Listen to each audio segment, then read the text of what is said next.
Oían y comprobaban lo que era expuesto por el apóstol Pablo. Vamos a hacer oración. Padre Celestial, en esta mañana te ruego, bendito Dios, que nos ayudes a todos los que estamos aquí presentes a atender, a poner atención, a escuchar atentamente, como dice la palabra tuya, en la voz de Santiago, en la lectura de Santiago, que atendamos a la perfecta ley, la de la libertad. Oh bendito Dios, y perseveremos en ella, que así sea, Señor. Que esa palabra hablada, que en esos tiempos era muy difícil tener una palabra escrita, y a través de tus hombres, a través de tus siervos, tú comunicabas tu palabra a los oyentes. Las cartas eran leídas dentro de las iglesias para el consejo oportuno, y los hermanos retenían la palabra, bendito Dios. Los hermanos dentro de esas congregaciones retenían la palabra, la vivían, la practicaban, la hacían parte de sus vidas. Que así seamos también nosotros, bendito Dios, que retengamos lo bueno, que retengamos tu consejo, que aprendamos a discernir tu voluntad y que actuemos en consecuencia. Bendito Dios, habla oportunamente a la vida de mis hermanos, en el nombre de Jesús. Te lo pido, bendito Dios. Amén. Pueden sentarse, hermanos.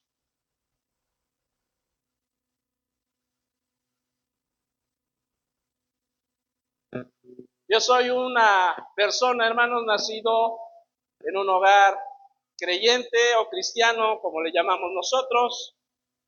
Soy tercera generación, se podría decir, de creyentes.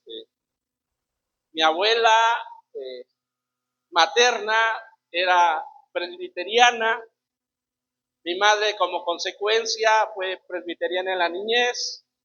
Y posteriormente, por uno de mis tíos que se convirtió en pastor bautista, empezaron a asistir a iglesia bautista. Llegando a Ciudad Mendoza, mi mamá pues conoce a mi padre, que ya se congrega en la Iglesia Universal, en la juventud. Entonces de ahí se forma la familia Flores Vázquez, de la cual formo parte. Entonces ya nazco en un contexto evangélico. Entonces, desde la niñez, hermanos, recuerdo la dinámica dentro de la iglesia, hermanos, era de servicio. La dinámica dentro de la iglesia que le llamamos la central, porque en cierta manera era como que el referente de nuestro movimiento. Esa congregación que está en Ciudad Mendoza, todavía algunos le seguimos llamando la central, o nos queremos quitar esa palabra la central porque ya no funciona de esa manera, como que es la central, pero así se nos quedó la idea. Entonces, esa congregación de la que muchos de los que estamos aquí salimos, entonces allí cuando crecimos, hermanos, cada año las convenciones eran algo normal para los que formábamos parte de esa congregación. De niño, pues yo veía llegar hermanos y sumarse toda la familia en cierta manera a las tareas de convención. Y así de algunas otras actividades que se realizaban en la iglesia. Entonces, era una iglesia que nos enseñó a participar, una iglesia que nos formó en la participación activa de todas las actividades que estaban en derredor. Y estábamos dentro de una región, hermanos, que había varias congregaciones que eran cercanas a la iglesia de Ciudad Mendoza. Entonces, en cada Navidad, por lo regular, íbamos a las Navidades de otras, hasta se programaban por fechas para que cayeran, hermanos, en fechas que no chocaran. Y entonces, lo más habitual era que los hermanos llegaban de otras congregaciones a celebrar la Navidad, por hablar de algo, a esa congregación. Entonces era una iglesia de participación. Mi madre era una mujer que también le gustaba estar activa. Entonces yo recuerdo en la niñez que ya iba a la ciudad, ya en el día de hoy, de Maltrata, a una misión que estaba cerca de las vías, y hay veces yo me le pegaba y ya se veía obligada, hermanos, a llevarme. Entonces ella le gustaba colaborar tanto en la femenil como también en algunas misiones. Ella estaba siempre activa. Formó parte de la directiva general y también viajó a Chicotenca en algunas ocasiones. Recuerdo que yo también formé parte de esos viajes.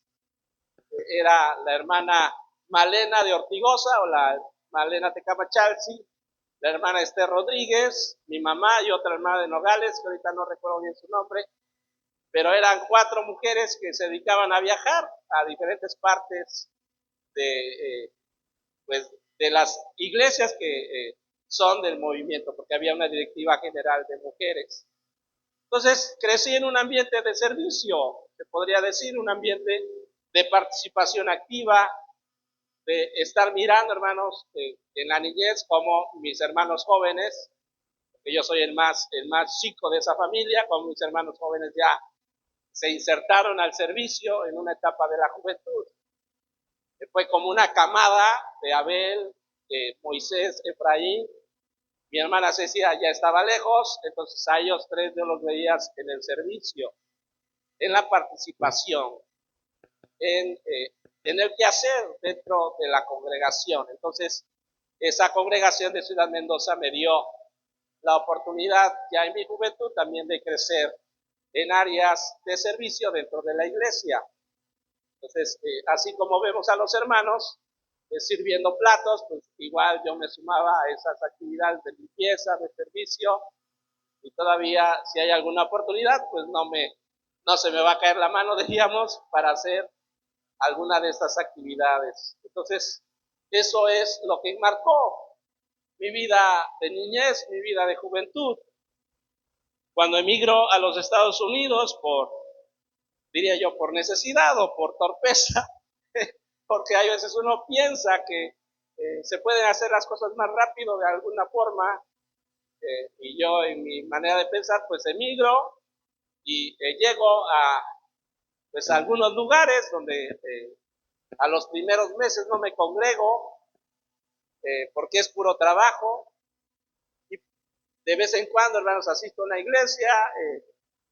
Casi las iglesias están dispuestas siempre a brindarnos la oportunidad pues de conocer a diferentes personas y de crecer en esa congregación, pero es un ambiente de trabajo muy exhausto el que tengo y no me congrego en los primeros meses.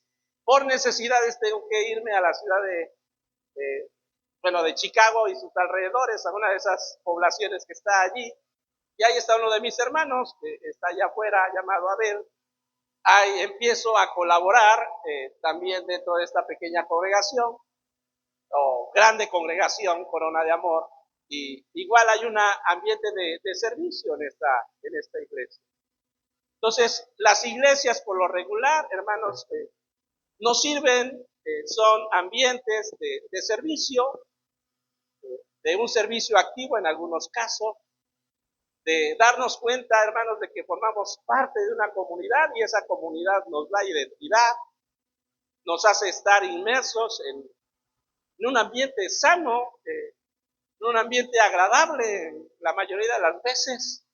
Entonces, en esa congregación también el Señor me da la posibilidad de servir posteriormente ya casado, y aunque yo tengo una actitud más de reserva al servicio, pero a regañadientes trato de servir en lo que puedo, pero esas experiencias, hermanos, forman parte, en cierta manera, de mi vida. Me han abierto un poco los ojos acerca del panorama de la iglesia en nuestros días, me han dado una, una manera de ver la vida de iglesia en nuestros contextos evangélicos, que a lo mejor serían conocidos como hispanos, como latinoamericanos, y pues es algo que todos nosotros estamos habituados a estar en ambientes así, en ambientes de iglesia, en contextos de iglesia local.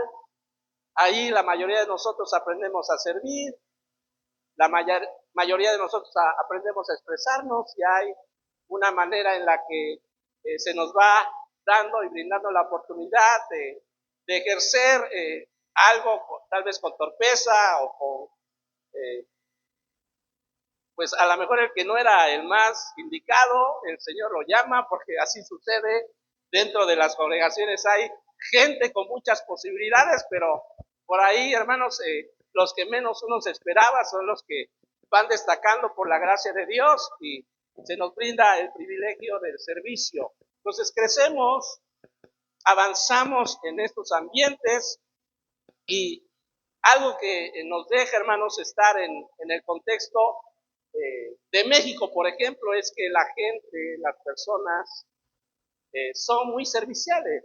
Es la realidad. México se caracteriza por tener personas muy serviciales, dispuestas a entregar, hermanos, lo que Dios les ha brindado la oportunidad de dar. Mucha nobleza, hermanos, en los corazones de las personas.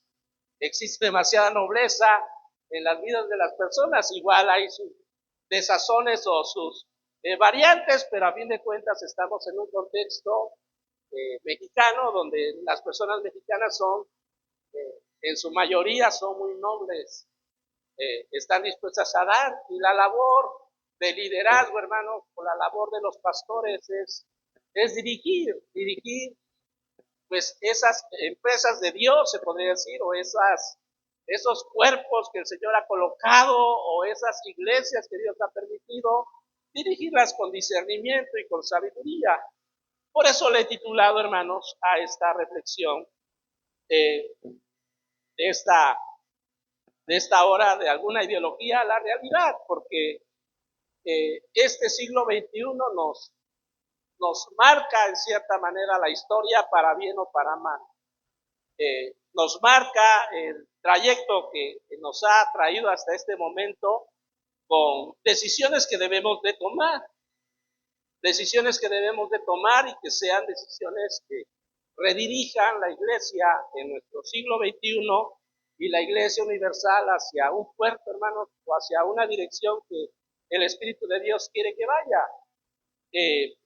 Y dentro de esta manera, hermanos, dentro de esta manera hay algunas preguntas que se hace o les voy a hacer o nos aborda en este momento. Y la primera pregunta es: ¿nos ocupamos de las almas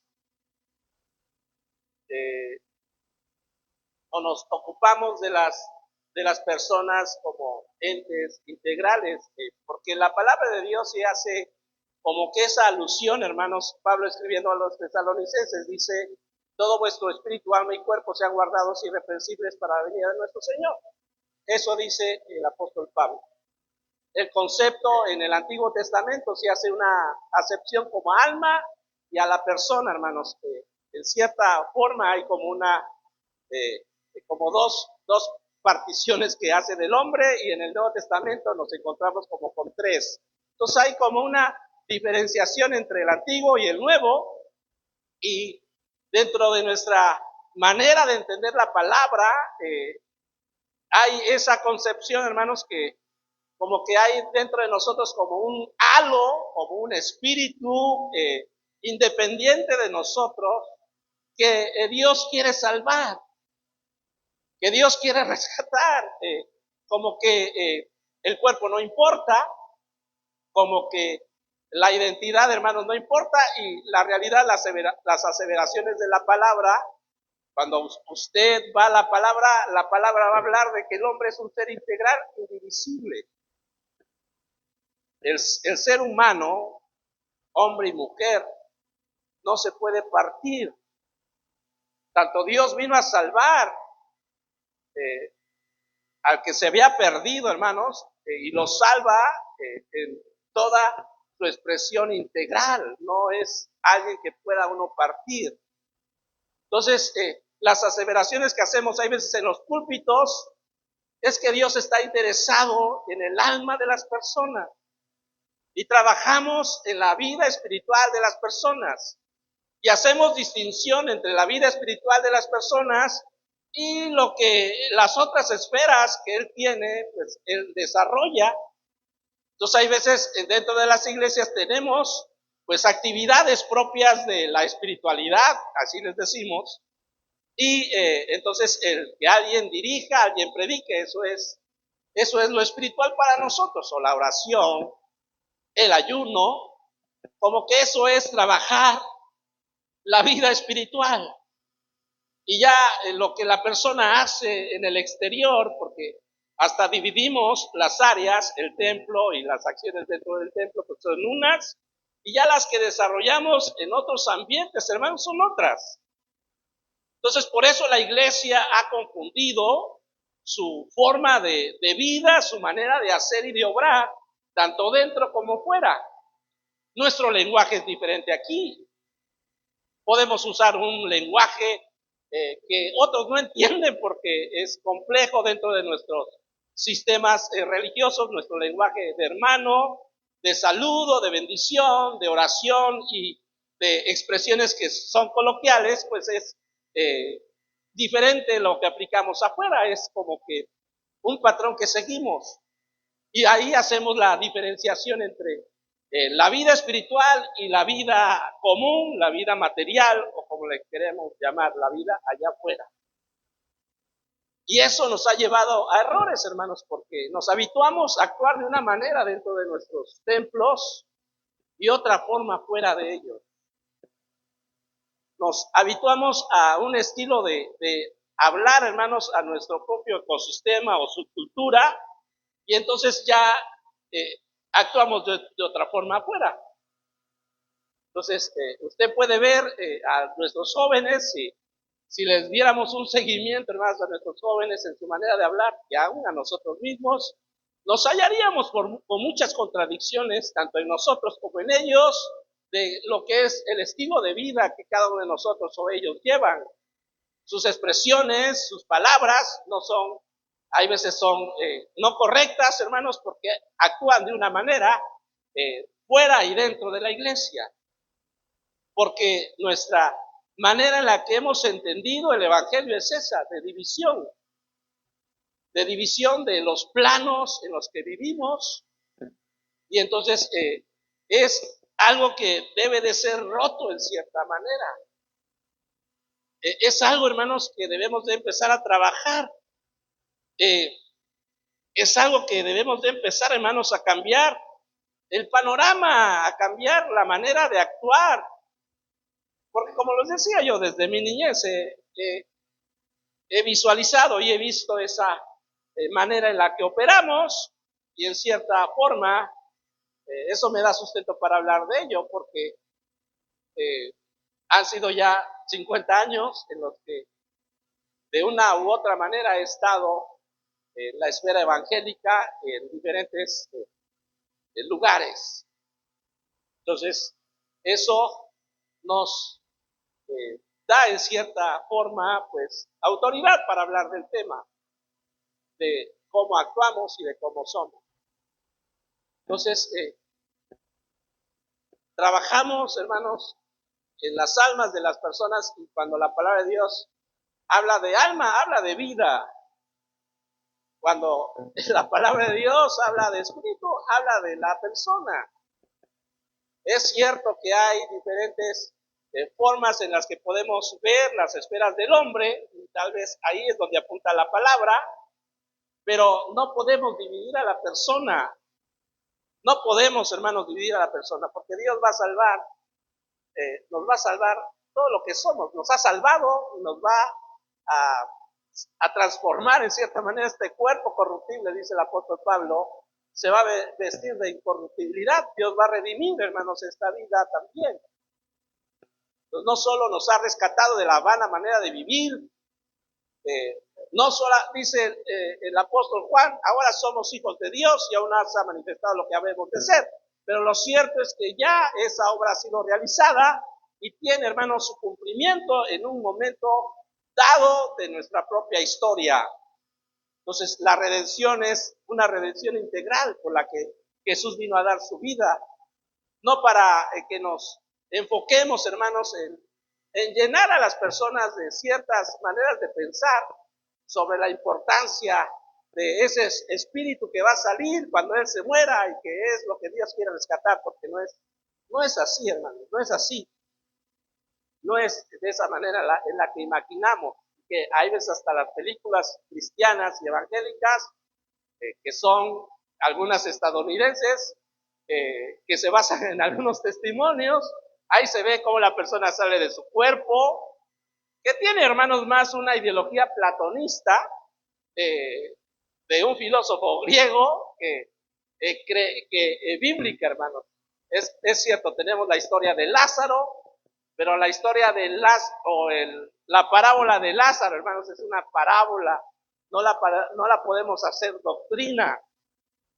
Entonces, ahí en la parábola de Lázaro y el rico, ahí sí se ve que tienen como una situación, se mueren, y entonces hay una situación allí en la que los dos hermanos están en una condición de uno de deleite y otro de castigo.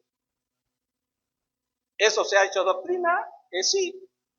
¿Y eso, hermanos, es algo que enseñamos? Pues sí, porque Dios no está interesado en la dignidad del hombre, está interesado en lo que está dentro de él, en su alma.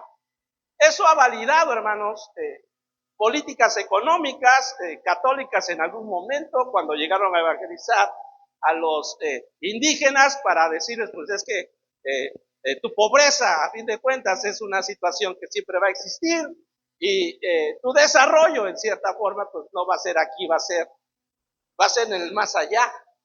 Entonces, ha validado, hermanos, estilos de vida y formas de pensamiento que se han perpetuado de generaciones para, en cierta manera, oprimir.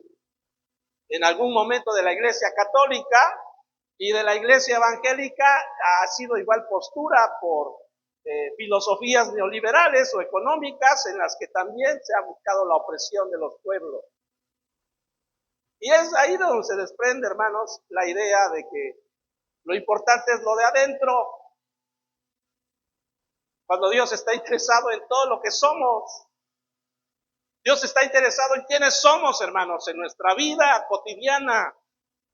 Dios está interesado en tu trabajo, Dios está interesado en tu matrimonio, Dios está interesado en tu familia, Dios se quiere manifestar en tu hogar, Dios quiere andar contigo, hermanos, o anda con nosotros todos los días, y nosotros no nos damos cuenta porque nosotros lo vemos nada más en el templo, lo encajonamos en nuestras palabras cotidianas, o que nada más las decimos dentro de estas esferas. Entonces, por eso, hermanos, es preciso hablar. Hubo un cambio, hermanos, de paradigma, se podría decir, de modelo. La iglesia en el siglo XVIII era una iglesia que todavía tenía una tendencia social. En Inglaterra abolió, hermanos, la esclavitud a principios del siglo XIX. Lo lograron hombres de Dios, porque Inglaterra del siglo XVII, del siglo XVIII, hermanos, los barcos que se dedicaban a ir a capturar negros o gente de origen africano, muchos de ellos piratas holandeses, eran gente de contextos luteranos o del anglicanismo en Inglaterra, y basaban, hermanos, la diferenciación racial la validaban con la palabra. En los Estados Unidos la esclavitud en los Estados Unidos está validada por la Biblia. Bueno, la validaban ellos, no porque la Biblia la valide. Decían, Pablo hablaba de la esclavitud, y entonces pues es algo que podemos hacer nosotros. Y explotaban a la gente, hermanos, de origen africano, con sustento, o le daban sustento con la escritura. Vino un liberalismo teológico en donde la Biblia se empezó a analizar, y como históricamente se debe de analizar igual, se empezó a quitarle, hermanos, validez a la escritura, y la respuesta a esa forma en la que en el siglo XIX se vino, hermanos, como una respuesta de la iglesia evangélica, la teología, hermanos, estructurada bíblica y sistemática fue esa respuesta, pues para encontrar dentro de la palabra respuesta a todo. Y se dejó, hermanos, la acción social. La iglesia tuvo acción social en muchas etapas.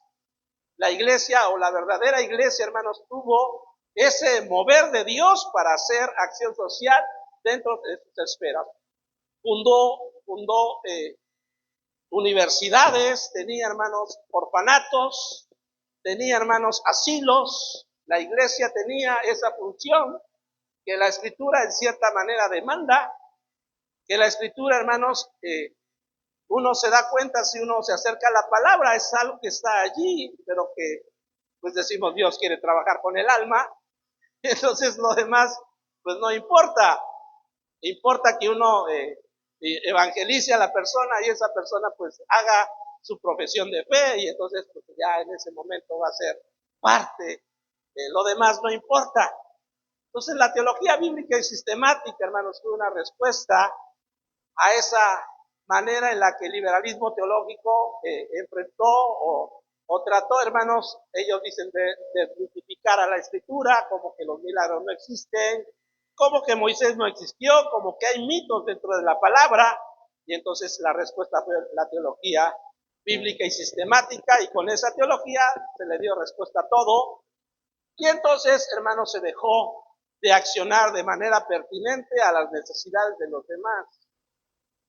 Por eso en nuestros días, hermanos, por eso en nuestros días sí hay acciones dentro de la iglesia, pero son acciones, hermanos, aisladas. Por ejemplo, la iglesia en Ciudad Mendoza, me doy cuenta porque mi hermano forma parte de ella, los días jueves van a el Hospital Regional de Río Blanco y ofrecen alimentos a las personas que lo quieran, gratuitos. Todos los jueves los hermanos, algunos hermanos, se organizan para elaborar alimentos y llevarlos al hospital un día. Y así creo que como ese testimonio habrá más dentro de nuestras congregaciones donde se hace una labor social para bendecir a otros. Y por eso, hermanos, esta reflexión nos tiene que mover. El apóstol Pablo en esta lectura que hemos dado está hablando de la diversidad de dones que podemos hacer. Dios ha dado una medida de fe a cada uno de nosotros para hacer su obra, para hacer su voluntad, para operar dentro de su iglesia, que su iglesia, hermanos, no es estas cuatro paredes, no son los templos, somos nosotros que estamos en una sociedad que necesita la respuesta de Dios, y la respuesta de Dios se da a través de personas como nosotros que accionan el propósito de Dios donde Dios los colocó. Entonces, la labor, hermanos, es importante. Entonces, ese cambio que hubo en el siglo XIX ha estado latente en nuestro propio siglo. Y nosotros, por ser pertenecientes a Latinoamérica, que fue evangelizado por los Estados Unidos o por Inglaterra, entonces asimilamos, hermanos, esas formas de vida, esas maneras de entender, y las replicamos. Los Estados Unidos, hermanos, como sociedad, está en una crisis. Igual las iglesias en los Estados Unidos están en una crisis. No tienen respuestas, hermanos. Tu respuesta es algo patética para la necesidad humana. Son racistas, hermanos, les diríamos hermanos a los norteamericanos evangélicos o de otras expresiones, les diríamos hermanos, pero la gran mayoría son racistas. Te lo digo porque viví, hermanos, en ese lugar. Texas, hermanos, el estado de Texas está inundado de iglesias y hasta se ve asambleas de Dios en muchas de ellas. En las carreteras uno pasa y hay iglesias y es donde más armas hay y más republicanos hay y más amadores de Trump hay. Más racistas, hermanos, que es donde existe en el estado de Texas, Luisiana, ni se diga. Entonces, es lamentable que la iglesia pase una crisis en ese lugar, pero pues es su crisis. Es su crisis y nosotros nosotros debemos de también dar una respuesta ante las situaciones que nos tocan en adelante. Otra pregunta, hermanos, ¿qué es más importante, la sana doctrina o la práctica cristiana? ¿Qué es más importante, la sana doctrina o la práctica cristiana? Algunos dirían, pues las dos cosas. Este, algunos dirían las dos cosas. Jesús se enfrentó en el momento en el que él interactuó con las personas, se enfrentó con fariseos, con saduceos, con herodianos, con diferentes expresiones religiosas de su tiempo. Les criticó en algún momento sus situaciones, defendió en un momento dado que la resurrección era válida. Las afirmaciones de los fariseos era que sí había resurrección, los saduceos no creían en ella. Entonces, validó en algún momento la posición farisea en cuanto a la resurrección. Pero atacó, hermanos, ambas tendencias de su tiempo, porque las dos tenían error. Las dos tendencias de su tiempo, o las tres tendencias de su tiempo, pues tenían cosas buenas. Les decía a algunos, pues, lo que les dicen los fariseos, eso hagan, pero no practiquen lo que ellos hacen. Entonces, podría uno decir, los fariseos tenían más sana doctrina, pero es a los que Jesús confrontó más. Porque la práctica, hermanos, está muy lejos de la realidad de ellos. Entonces, por eso la pregunta es válida para nuestros días. ¿Es más importante la sana doctrina o la práctica cristiana? Sigue siendo algo que nos debe de mover.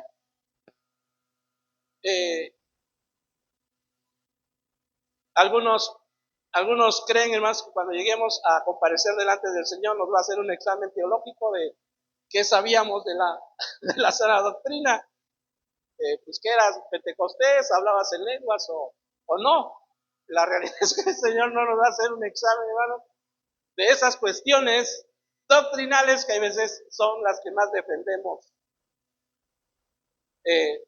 Hay dentro de lo que Jesús nos dice el Señor cuando les dice a unos, venid benditos de mi Padre, preparados para el reino o entrar al reino que fue preparado para ustedes, porque tuve hambre y me diste de comer, tuve sed y me diste de beber, estuve desnudo y me cobijaste. Y ellos preguntarán, pues nosotros cuando hicimos esto, porque lo identifican y dicen, pues no, jamás te vimos. Dice, porque lo hiciste con esto, con uno de mis pequeños, a mí me lo hicisteis. Y a los otros los va a reprimir y ellos van a preguntar, pero ¿por qué? ¿Por qué nos sentencias? ¿Por qué nos aíslas? Y es que porque tuve hambre y no me disteis, porque usamos igual la Reina Valera, no me diste, cuando tenía hambre no me diste nada, cuando tuve sed igual, no sacaste ni de la llave agua, cuando estuve desnudo, pues sí, llevabas una buena chamarra y no te la quitaste, cuando estuve sediento, o cuando tenía necesidad, no procuraste mi bien. Y ellos también lo identifican y dicen, pues nosotros no hicimos esto. Es que no lo hicisteis, no lo hiciste a uno de mis pequeños. Entonces, en nuestro imaginario, hermanos, defendemos posturas. Hace unos momentos que dialogamos acerca de algunas situaciones, algunos grupos enseñan a sus feligreses o a sus adeptos a no debatir con nadie, porque no es sano. Y a nosotros, hermanos, échenme un testigo, si es que está bien preparada la persona, porque yo quiero pelear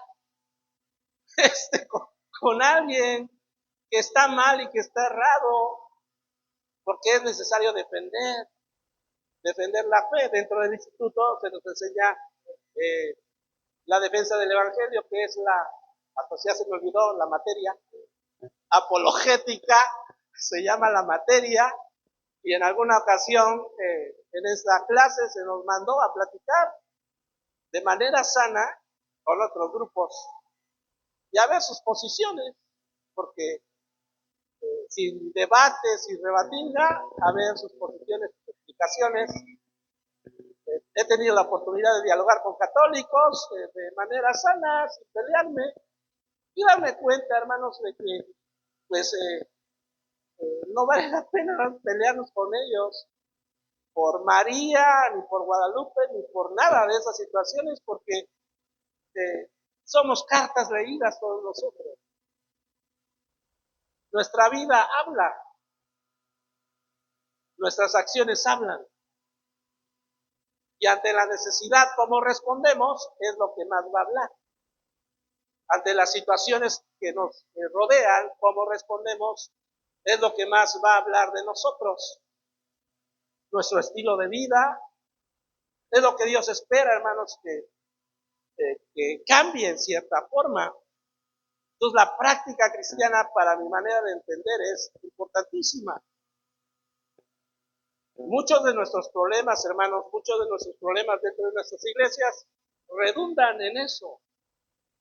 Los hogares, las situaciones familiares que suceden dentro de nuestras iglesias estriban o radican en situaciones de mala práctica evangélica o cristiana,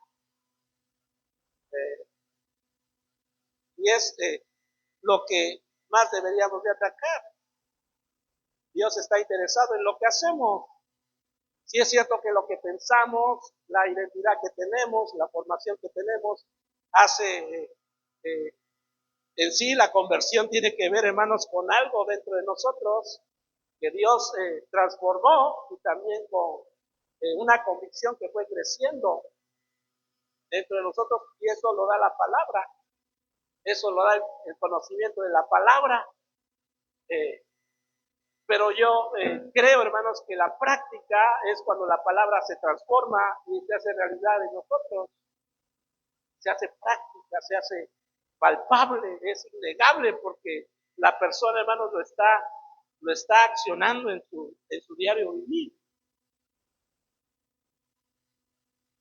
¿Somos administradores de templos o de la iglesia del Señor? Todas esas preguntas son para pastores y liderazgo, de cierta manera. ¿Somos administradores de templos o de la iglesia del Señor? Con templos me quiero referir a construcciones, a lo que podemos ver. Que creo que en principio, a partir, hermanos, del siglo tercero, siglo cuarto de nuestra era, es cuando empiezan a surgir construcciones, porque antes del siglo cuarto, los 200 y el 312, la iglesia, hermanos, fue perseguida. No podían tener construcciones los hermanos, donde se reunían en casas. Antes, hermanos, del 312 de nuestra era, las iglesias se reunían en casas. En Hechos, cuando leemos el libro de los Hechos, que Lucas expone la historia de la primera iglesia, y vemos la palabra templo, se refieren al templo de Jerusalén. Entonces, Juan y Pedro iban al templo a cierta hora, pero el templo era de Jerusalén, hermano. Ahí no había un púlpito, porque hasta nos imaginamos que ahí había un púlpito, y se reunían los hermanos, se sentaban. La realidad es que no. Era el patio de los gentiles, donde había otros rabís, otros maestros que podían exponer la palabra. Era grandísimo el espacio, hermanos, ahí había un área de oportunidad.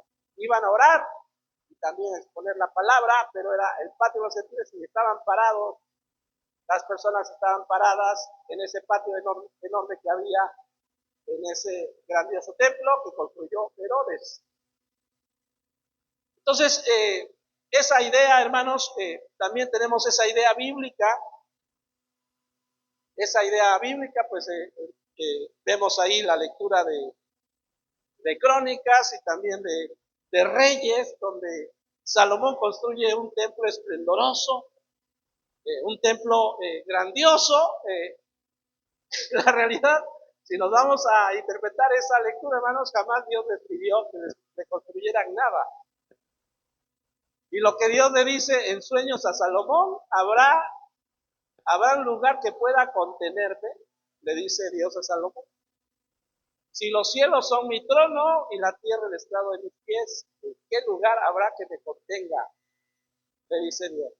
Entonces, si te portas bien, si haces lo que se espera de ti, has pedido sabiduría y es lo que te voy a dar. Prometo estar contigo, pero si te apartas, de cierta manera esto no se va a cumplir, es lo que le dice Dios a Salomón. Dice, yo voy a tener oídos atentos a esas oraciones, pero hay condiciones, le dice Dios. Entonces, no es algo que Dios demandó. El segundo templo, hermanos, al regreso de Esdras, de Nehemías, de Zorobabel, es una realidad igual, hermanos, que hay un sentido de identidad, la religión da identidad igual. Entonces ellos tienen ese propósito de reconstruir el templo y así lo hacen, hermanos. Es lo primero que construyen, después reconstruyen los muros. Pero igual ahí, si uno interpreta correctamente, Dios no les pidió eso. Si era algo que les iba a dar sentido de identidad, es cierto. Y en la época de Cristo, hermanos, ya el tercer templo, se podría decir, bueno, ahí fue reconstrucción, pero ya en el tercer templo de Herodes, odiaban a Herodes, llamaban el templo que construyó Herodes, era una contradicción. Porque Herodes, hermanos, no era judío del todo, era mitad judío, hermanos, y mitad samaritano o algo así. Entonces, era edomita. Entonces tenían una versión a Herodes, pero el templo para ellos era algo grandioso. Entonces, por eso la ofensa que Jesús hace del templo, piden este templo y en 3 días lo va a reconstruir, fue una de las acusaciones por las cuales lo arrestaron, porque habló en contra del templo. La mayor ofensa, hermanos, que Esteban les pudo dar, hermanos, a esas personas, es hablar en contra del templo, por eso lo apedrearon, porque habló en contra de la construcción que era tan sagrada para ellos. Y por eso en la palabra de Dios, hermanos, cuando Jesús habla y expone, yo voy a estar donde 2 o 3 estén reunidos en mi nombre, eso se ha hecho presente, hermanos, a lo largo de los tiempos, donde quiera que lo reunamos, Dios está presente. No necesita construcciones, no necesita, hermanos, las construcciones no sirven, sí. En nuestros días son lugares en donde Dios se mueve, sí, pero no son un fin. No son un fin, hermanos. Peleamos, hay veces los hermanos no quieren ir de los templos porque metieron ahí, hermanos, capital de ellos. Ni nosotros nos queremos ir porque pues también trabajamos en favor de que algo se construyera. Y peleamos por estructuras, nos dividimos por ellas. Las escrituras, hermanos, ahí están. En cierta manera, las donaciones, hay que agilizar todo ello porque es importante, pero los templos, hermanos, no son un fin, son un medio. Pero hay veces en eso estriba mucha de la energía que tenemos, hermanos, para dar, estriba en eso. O va dirigido los esfuerzos van dirigidos a eso, hermano. A nuestras estructuras, a nuestros edificios, nos dan identidad. También yo creo que sí nos dan algo de identidad, de pertenencia, pero no son un fin. Quítense eso de la cabeza, hermanos. El templo no es un fin, es un medio.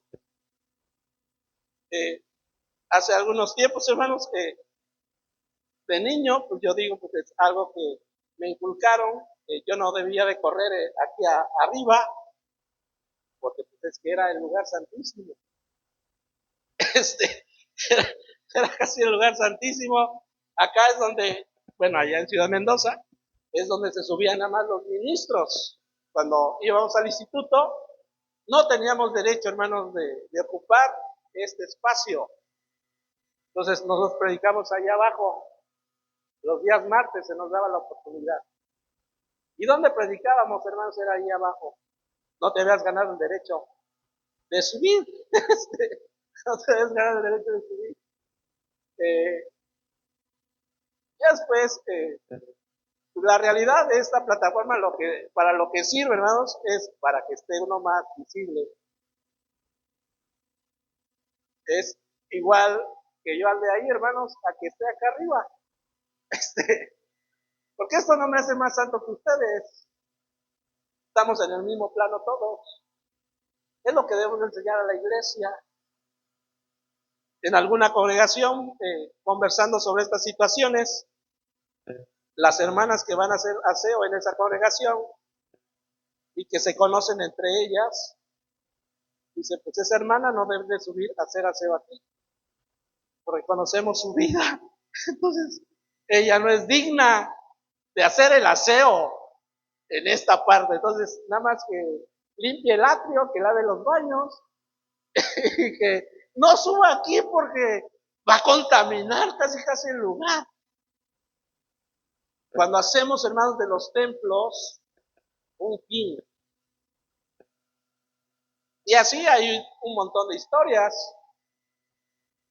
Cuando supe testimonios de las personas que a veces subían en esas épocas de convención, pues dije, no, pues es que no tiene ningún sentido que se hable de esa manera, como que es un lugar exclusivo, como que es un lugar, hermanos, que hay nadita. No, nada más nos da plataforma para estar más arriba y que pues, podamos hablar y a lo mejor caminar un poquito aquí. Este, pero el templo, hermanos, el templo no es un fin. El templo no es un fin. Es un medio que Dios nos ha dado para eh, llevar el evangelio en cierta manera. Ese es el medio para llevar, hermanos, el evangelio, para que haya presencia dentro de nuestros lugares en donde estamos, de que hay un pueblo de Dios en ese espacio que obra según el propósito de Dios. Entonces, no somos administradores de templos, hermanos. Somos, en cierta manera, administradores de la iglesia. El apóstol Pablo dice a Timoteo, estas cosas te las escribo para que sepas cómo debes conducirte en la iglesia de Dios, que es la iglesia del Dios viviente, columna y baluarte de la verdad. Y no había, hermanos, estructuras, se reunían en casas. Entonces su testimonio era valioso, su vida, hermanos, debería ser responsable, sus acciones, hermanos, deberían ir en sintonía con el propósito de Dios, porque él estaba, hermanos, en el propósito de Dios para ser alguien responsable de cómo debería de vivir. Y la última pregunta, hermanos, la última pregunta, ¿qué dirección tomamos? ¿Qué dirección tomamos sobre un montón de situaciones que llevamos arrastrando? Son históricas, porque nosotros somos producto de la historia, no somos producto de, en cierta forma, de situaciones que han ocurrido a través de los tiempos y que han dado por resultado lo que expresamos, lo que actuamos, lo que somos. Dios ha tenido misericordia de nosotros, porque si es algo cierto, hermano, Dios tiene misericordia de nosotros. Acá estamos. Por las misericordias de Dios, hermanos, estamos aquí. Por eso no hemos sido consumidos, porque nunca han decaído sus misericordias, porque se renuevan de día en día, porque grande es su fidelidad, que ha sido paciente para con nosotros. Ha sido bien paciente. Pues, ¿qué dirección tomamos? Cuando el apóstol Pablo escribe carta a los romanos, sí hace una diferenciación, hermanos, acerca de lo que es el pueblo de Dios, en cierta forma. Empieza hablando de gentiles y empieza hablando de judíos. Y los dos grupos, hermanos, de los que estaba formada la iglesia de Roma, en cierta forma, cuando Pablo aborda el tema gentil y el tema judío. Los gentiles, hermanos, es un estilo de vida terrible, irresponsable y muy denigrante para sí mismos. Usted lea el capítulo 1, lea el capítulo 2, ya que habla de los judíos. Eran los dos grupos que estaban dentro de la iglesia de Roma. Pablo no la conocía a la iglesia. Empieza su disertación o la carta a los romanos con estos dos grupos y habla de que los dos grupos necesitan de Dios. Tomando el salmo, hermanos, de que no hay justo ni a uno, no hay quien haga lo bueno, aunque el salmista ni siquiera no se refiere, hermanos, a ellos como pueblo, se refiere a otros. Pablo, hermanos, aplica ese texto para toda la humanidad. Toda la humanidad necesita de Dios. Y de esa humanidad, hermanos, de esos dos grupos, de gentiles y de judíos, ha hecho un pueblo. Y de ese pueblo, hermanos, ya en el capítulo 12, es la convocatoria, hermanos, a renovarnos. Si uno ve el capítulo 12, la convocatoria de Pablo es a renovarnos en el espíritu de nuestra mente, a presentarnos en sacrificio vivo, en el versículo 1, santo, agradable al Señor, que es vuestro culto racional, y a renovarnos, a transformarnos en el espíritu de nuestra mente para comprobar la buena voluntad de Dios, que es agradable y perfecta. Y habla, hermanos, de la identidad propia. Ninguno tenga más alto concepto del que deba de tener, sino piense en sí con cordura, conforme a la medida de fe que Dios otorgó a cada uno, el versículo 3. Y el versículo 4 habla de los dones. Habla, hermanos, de que cada uno de nosotros, en cierta forma, Dios nos colocó en la iglesia para ejercer una función. Dios nos dio un montón de dones, y los que aquí están en el capítulo 12 de la carta a los romanos son diferentes a los que están en Corintios, los dones espirituales. Y casi todos esos dones que aparecen, hermanos, o todos los dones que aparecen en el capítulo 12 tienen que ver con la acción hacia otros. El de liberalidad, el que hace misericordia, tiene que ver con las acciones para bendecir a otros. No tiene que ver, hermanos, yo creo que cantar es bonito, alabar a Dios es bonito, es algo que nos deleita a todos, pero tiene que ver más con nuestra vida cotidiana, tiene que ver con lo que somos como personas, tiene que ver con la iglesia y que la iglesia está presente en todos los días de la semana, en sus puestos de trabajo, en las escuelas, en donde quiera que caminen, ahí está la iglesia y está colocada de parte de Dios para que responda, hermanos, con el don que Dios le dio, con el talento que Dios le dio. Y lo que Dios nos dio a todos es tan diverso, hermanos. Por ejemplo, acá está nuestro hermano Gideomar. Creo que el Señor le dio esa habilidad de manejar, hermanos, las cámaras y lo pone a disposición,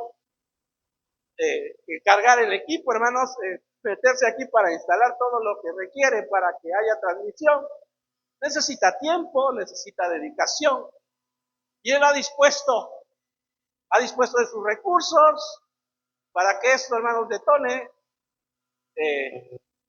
Esperemos que los videos se hagan virales y vaya más adelante, hermano, nuestro hermano Gideomar, para la gloria de Dios. Pero lo que Dios nos ha dado, la carrera, hermanos, la habilidad técnica, la habilidad que traemos de nacimiento, a lo mejor algunos, la capacidad, hermanos, que tenemos, la profesión, hermanos, la profesión. Hablar, por ejemplo, de mi hermana, decimos es enfermera jubilada, sigue siendo, hermanos, enfermera, porque si alguien le pide, hermanos, no cobra ni un peso. Cuando alguien le solicita ir a inyectar a alguien, ir a poner un suero, y no necesita ser de la iglesia, la persona que lo requiera, va, hermanos, a auxiliar a las personas, porque lo que Dios le dio, el conocimiento que Dios le dio, para eso se lo dio, para servir. Y ahí se ve, hermanos, lo que Dios espera de nosotros como iglesia, la capacidad que tenemos de parte de Dios. Dios nos la otorgó en toda la esfera en la que ejecutamos, hermanos, nuestras capacidades, nuestras habilidades, nuestros dones, nos los dio para eso. Eso es lo que debemos de empezar a cambiar. Nuestras iglesias, hermanos, no solo son centros de adoración, deben de ser centros, hermanos, de respuesta a las necesidades de las personas. Nuestros templos, eso es lo que deben de ser. Lugares, hermanos, de respuesta ante la necesidad. Usted tiene maestros, tiene profesionistas dentro de sus escuelas y hay un montón de niños, hermanos, que requieren una dirección, una buena asesoría, un reforzamiento en las matemáticas, aunque la nueva escuela mexicana no se esmera en las matemáticas y todos van en contra de ellas. Entonces, ahí hay conocimiento que puede ser detonado para atacar esa situación. Hay maestros de inglés, hay personas que tienen habilidades. Entonces, las iglesias y los templos deberían de ser eso, respuesta, hermanos, a las necesidades de los demás. No deberían ser ahuyentadores de pecadores, hermanos, sino aquellas puertas abiertas para la necesidad humana. Hay veces, aunque acá dicen, no hay que ver, en internet nada más sigo, hermanos, veo una predicación cada domingo por lo regular, o ya lunes, veo a Dante Gebel, me llama la atención, no comulgo con todo de lo que él dice, pero ahí donde está su lugar, donde expone la palabra, lo prestan, hermanos, a los bomberos para que hagan sus reuniones, sus celebraciones. De la iglesia de donde él salió, que era la Catedral de Cristal, que era una cosa hermosísima, pero que se vino a pique por quiebra financiera. Ahí, hermanos, había reuniones de alcohólicos anónimos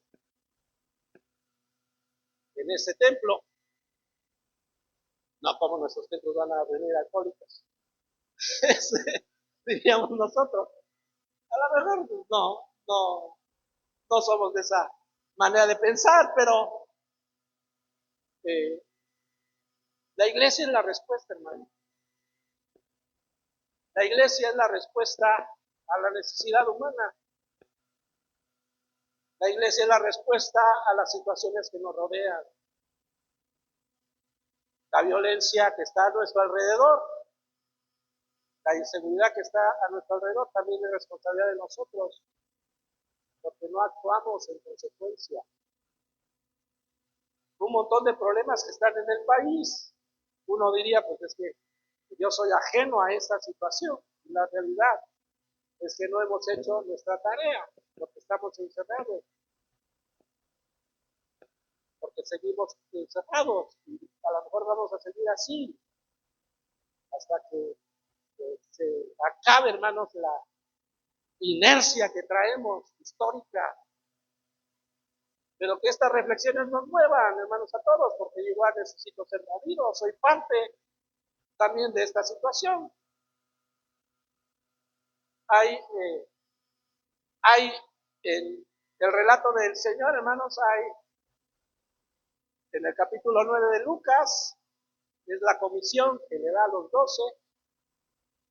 Una semana después, hermanos, algunos dicen 8 días, otros 6, pero varía, hermanos, el tiempo. Va el Señor con sus discípulos y toma a 3 de ellos a subir a un monte. No se nos dice el monte, pero según los estudiosos es el monte Hermón. Tenía nevados, no sé si todavía los tenga, pero es el más alto de esa región. El monte Hermón es el que dice el Salmo 133, como el rocío de Hermón, que decide sobre los montes de Sión, allá envía Jehová bendición y vida eterna. Alimenta ese monte, alimenta el mar o el lago de Galilea. Está al norte del mar o lago de Galilea, y la población que estaba ahí abajo, hermanos, era Cesarea de Filipo. Y ahí no vivía mucho judío del tiempo del maestro de nuestro Señor, de nuestro Señor Jesucristo. Entonces, por lo regular, Jesús busca aislarse de esa región de Galilea y va hacia ese lugar llamado el Monte Hermón, según los estudiosos. Ahí es donde se transfigura. Y los discípulos, como siempre, cuando Jesús ora, ellos se duermen. Entonces, como siempre ellos se duermen, cuando medio se despabila Pedro, ve al Señor transfigurado o transformado, eh, como un sol, dice en alguna parte de la escritura, como que resplandecía como el sol, y ve hermanos, dentro de esta eh, escena, ve a Abraham, a Elías y a Moisés. Ajá, a Elías y a Moisés. Yo que me a Elías y a Moisés los ve, hermanos. Y lo que pretende hacer, hermanos, Pedro es, algunos dicen que era la fiesta de los tabernáculos. Entonces dice, pues vamos a hacer una enramada, y a pachandear aquí con Elías y Moisés. Y ya cuando voltea ya no ve a nadie, pero él quiere hacer una enramada. Bueno, quiere hacer como una casita con ramas para que estén ahí charlando un rato. Y lo cierto es que no se quieren bajar de la montaña. Ha sido una escena espectacular. El Padre ha hablado, hermanos, ha salido una voz. Este es mi hijo amado, a él oíd, dice la expresión del Padre. Y no quieren bajar. Pero cuando bajan, hermanos, a la realidad, pues hay una escena, hermanos, de que los otros que se quedaron abajo no pueden resolver. Porque Cesarea de Filipo, hermanos, era una ciudad pagana, se podría decir. Era una ciudad gentil. Los discípulos están echándose sus chelas. Los discípulos están mirando a las cesáreas de Filipo, no si tienen cesárea, están viendo a las locales. Los discípulos están ajenos a las situaciones de las personas de Cesarea de Filipo y hay una necesidad de un endemoniado que no puede ser liberado porque lo llevaron con ellos. Y Jesús se molesta con ellos, con sus discípulos. Yo creo que es con sus discípulos que se molestó el Señor. Oh generación incrédula, en ese pasaje. Y, eh, y entonces, hermanos, hay veces nuestro accionar es ese. A lo que voy con este relato de la palabra es quedarnos en el monte. En la generación pasada, el movimiento Pentecostés es algo innegable. Algunos dicen, hermanos, que hay una política estadounidense que impulsó el evangelismo en las regiones latinoamericanas y Brasil, como respuesta, hermanos, a la teología de la liberación impulsada por jesuitas en situaciones de opresión en algunos países, como en el México, Centroamérica y Sudamérica, dictaduras, hermanos, a diestra y a siniestra hubo. Entonces, una estrategia, según dicen, hay un informe llamado Rockefeller que fue impulsar, hermanos, algunos dicen que por eso el gran evangelista, ¿no?, Billy Graham llegó, hermanos, a Brasil, llenó el Maracaná cuando llegó Billy Graham.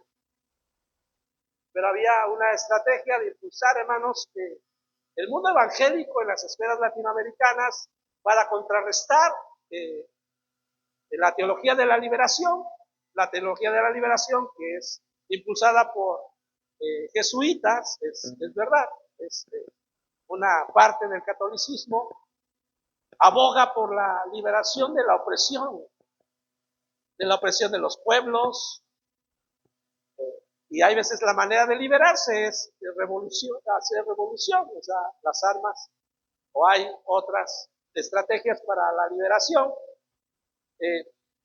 En nuestros días, hermanos, al menos, si usted está informado, por ejemplo, la nueva escuela mexicana tiene mucha raíz en un escritor llamado Paulo Freire, que habla mucho en torno a la opresión. educar contextos de opresión y cómo trabajar, hermanos, en esos contextos de opresión. Pero él tiene una formación católica en cierta manera. Entonces, pues la, la decisión que vamos a tomar, hermanos, lo que Jesús, hermanos, en ese momento acciona con sus discípulos, no se pueden quedar en la montaña. Los discípulos y él no se pueden quedar en la montaña. Hay necesidad, hermanos, en Cesarea de Filipo. Hay necesidad, hermanos, en donde quiera que vayamos en nuestro mundo, hay necesidad. Entonces, el movimiento pentecostés, neopentecostés, o como queramos llamarlo, hermanos, que es contemplativo. Muchas de nuestras alabanzas son contemplativas, no hay nada de malo en ellas. Algunas exageran, otras no tanto, pero es muy contemplativo, hermanos. Creo que sí nos deleita, hermanos, la música, nuestros estilos de alabanza nos deleitan, nos permiten entrar en la presencia de Dios. Pero yo creo, hermanos, que hay más, que ese ambiente, que ese mover. Yo creo que hay propósito de Dios para la iglesia del día de hoy. Y que no es nada más estar en la montaña, porque el Señor no les quitó esa bendición a 3 nada más. Los hizo participantes de esa bendición y los llevó, hermanos, a la realidad para cumplir el propósito. Les mostró cómo hacerlo y nos quiere mostrar a nosotros cómo hacerlo. Nos quiere enseñar a nosotros cómo hacerlo. En el día de hoy, estamos, hermanos, a 21 de noviembre. Yo creo que talentos somos ahí. Aquí hay demasiados talentos. De aquí hay un montón de profesionistas, hay un montón de gente diestra para algo, hermanos. Y eso que Dios nos dio, pues hay que ponerlo, hermanos, a sus pies. Hay necesidad de donde estamos, de donde venimos hay necesidad. Entonces, y hay un panorama amplio, hermanos. La realidad es que el Evangelio, hermanos, ha estribado en negativas de hacer cosas. Y lo que Dios nos muestra, hermanos, posibilidades de hacer. Nos esmeramos en negarle a las personas situaciones que ya no hay que hacer, porque en eso también se convirtió el Evangelio. Pues no fumas, no bebes, no nada. Y lo que en la realidad del Evangelio, hermanos, es una capacidad amplia en la que Dios quiere glorificarse en nosotros.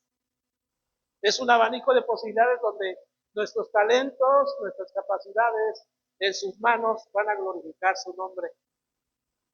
Entonces, por eso, hermanos, de la ideología a la realidad es la reflexión de esta hora. Meditemos hacia adentro, hermanos.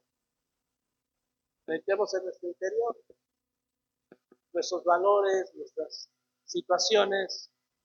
Y reinámonos a nuestro Señor, hermanos, para bendecir y exaltar su nombre con lo que somos, con todo lo que somos, con todas nuestras células, hermanos, que glorifiquen su nombre, con toda nuestra inteligencia, que glorifiquen su nombre, con todas nuestras capacidades, hermanos, que glorifiquen su nombre, con todo lo que somos, lo que fuimos creados, hermanos, para la gloria de Dios, que es todo lo que somos, hermanos, y que si hacemos cuentas, ya yo tengo 50 años, ahora si bien me va, digo al día, hermano, ya no hago planes a largo plazo, ya digo, pues gracias a Dios vivir otro día, que lo que Dios me dé de vida, hermanos, yo glorifique el nombre del Señor. Entonces, póngase usted de pie y vamos a hacer oración. Que pasemos, hermanos, a dejar un montón de situaciones que nos aferramos a ellas y que empecemos, hermanos, a ocuparnos en lo que realmente vale la pena. Bendito Dios, te agradezco en esta tarde o mañana todavía, Señor, gracias por la oportunidad que me diste estar en este momento, en este lugar, un poco ronco tal vez, pero permite que reflexionemos. Mi palabra, bendito Dios, hermano, no es, Señor, lo que quiero que las personas se lleven, sino que aquello que tú has depositado, bendito Dios, en el corazón, aquello, bendito Dios, que nos ha atrapado en cierta manera en la interrogante, aquello que nos ha movido en lo que hacemos, oh, bendito Dios, que nos permita vivir para ti, permítenos vivir para tu gloria, permítenos vivir para tu honra, que toda la esfera de lo que somos, Señor, que todo lo que hacemos, bendito Dios, que podamos reflejar tu gloria, que nuestros talentos, nuestras habilidades, nuestras destrezas, nuestras capacidades, oh Señor, oh bendito Dios, es cierto, oh Señor, ven a fluir en nosotros, es cierto, Señor, ven a llenar esos vacíos, ven, oh Señor, a satisfacer esa necesidad interna, ven, oh Señor, a pasearte en medio de nosotros, porque tú habitas en la alabanza de tu pueblo, porque tú estás presente. Oh Señor, cuando te alabamos, cuando glorificamos tu nombre, tú eres parte, Señor, de nosotros. Oh bendito Dios, te rogamos en esta hora que influjas, oh Señor, que soples, que des fuerza, que des aliento, que des, Señor, esa manera en la que redoblamos esfuerzo. Estas actividades, esta conferencia nos enriquece porque volvemos a encontrarnos, porque volvemos a animarnos los unos a los otros, porque nos damos cuenta que a pesar de las pruebas y de las luchas, la iglesia sigue adelante, bendito Dios. Permítenos, Señor, salir. Permítenos, oh Dios, cumplir tu propósito. Permítenos, Señor, idear maneras de glorificar tu nombre. Permítenos, Señor, abrir ese abanico de posibilidades que nos lleve, Señor, a bendecirte con lo que hacemos. En el nombre de Jesús, te lo pido, bendito Dios, te lo ruego, Padre Celestial. Ayúdanos, ayúdanos, Señor. Llévanos adelante en el nombre de Jesús. Oh bendito Dios, dirígenos, redirígenos. En el nombre de Jesús te lo pido. Padre Santo, oh bendito Dios, porque tú eres bueno, porque para siempre es tu misericordia. Eres bueno, Señor. Tú eres misericordioso. Te alabamos, bendito Dios. Amén.